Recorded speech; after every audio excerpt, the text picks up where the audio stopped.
October's celestial surprise. Hi, it's John, and I bring to you hopefully not one comet gracing our autumn skies this October, but two.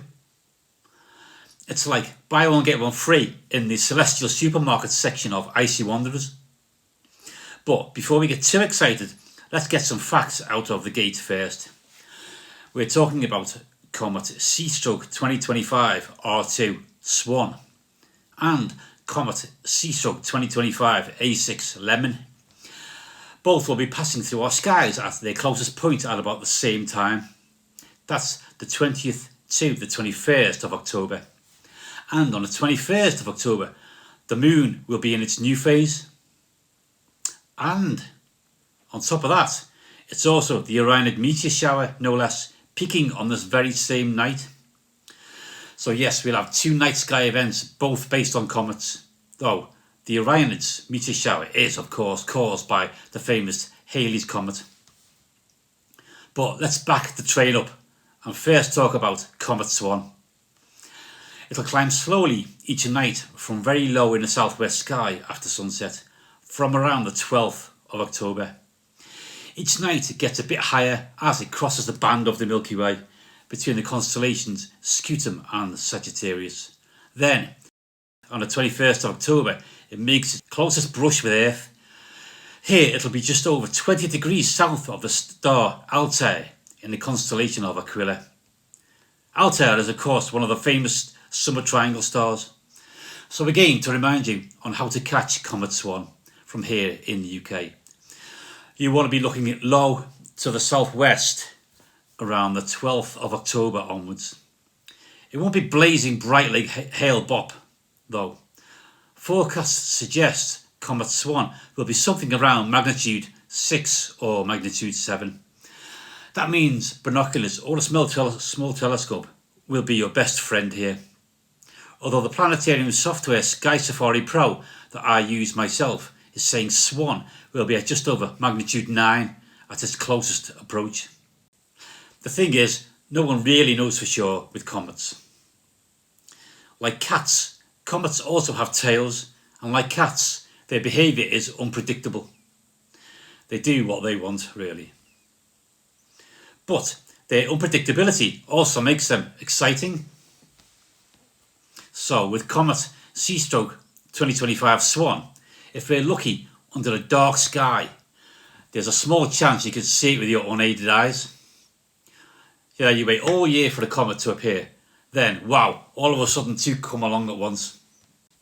So it's not often that we get to take our pick of these mysterious icy travellers in our night skies. So now onto the second comet named C 2025 A6 Lemmon. This one could be a bit more promising to say the least, if it pans out as some are predicting.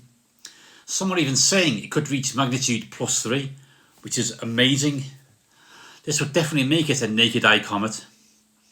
As I film this, it's the 4th of October 2025, so it's early days yet, but it's up there for the taking in the early hours right now, and many are already successfully capturing Comet Lemmon.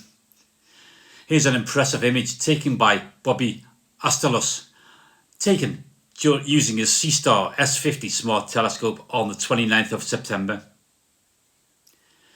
So where exactly will Comet Lemmon be in the night sky, and how is the best way to spot it?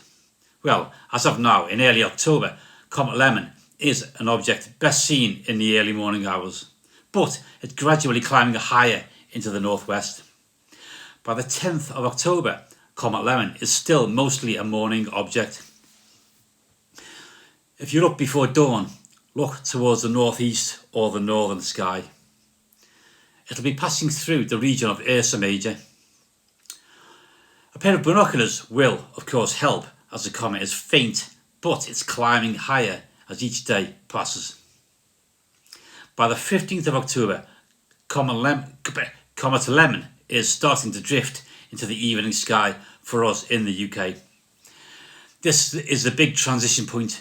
Look towards Canes Venatici near the bright star Coriolis. In fact, on the 16th of October, the comet passes just a degree away from that star, making it a great signpost. You can try both before dawn and after dusk, but at this point evenings are starting to take over. Now here's a big one. The 21st of October is the night where the comet makes its closest approach to Earth, the same also as Comet Swan. From the UK, go out after sunset and face the west or northwest. The comet will be hanging low in the constellation of Boötis, close to the star Izar, and 10 degrees north-northeast from the bright star Arcturus, one of the brightest stars in the sky. Between 7:30 to 8 p.m, it will be about 10 degrees above the horizon. That's the width of your fist held at arm's length. It could reach magnitude 3 or 4, which means there's a real chance of seeing it with your naked eyes under a dark sky. So definitely have your binoculars handy, because they'll make the view much easier and even better on a tripod. And of course, a telescope. By the 25th of October, Comet Lemmon is still in Boötis, but it's sliding closer to the western horizon. Your best chance is to catch it soon after sunset before it sinks too low. It'll now be fading slowly as it moves away, so don't leave it too late in the month. So there it is. I hope that's all a bit clearer than mud. I've concentrated more on Comet Lemmon as this one has the best chance of being seen by the majority of people. But a word of warning, don't get taken in with all the comet hype on social media. Yeah, we've all seen them. Those spectacular AI generated images of two huge bright comets flying side by side in the night sky. It won't be like that. Swan will be in the southwest sky, and Lemmon will be in the north or northwest sky. And only one of them may likely be visible to your unaided eye. But these two comets will both be at their closest approach to Earth at roughly the same time. So it's the perfect opportunity to observe these timeless, icy travellers with your unaided eyes, if we're lucky. As well as through your binoculars or a telescope. And whatever your chosen way of capturing them using astrophotography. I myself hope to capture these comets as wide field images and time lapses. And while you're at it, keep an eye out for those Orionid meteors streaking across the stars. This is one of those rare night sky moments of two comets at their best and a meteor shower peak all in the same October moonless sky. Does it get better than that? You don't just get to watch it, you get to be part of it. So mark your calendars for October the 20th to the 23rd and head out. But don't sit indoors waiting until then, as it might be chucking it down with rain. Instead, take your chances throughout the month when it's clear and let me know what you see. Share your photos, your sketches and your stories below. Because the night skies and all it contains belong to us all. Clear skies to you, and let's hope October delivers us a doubled comet treat.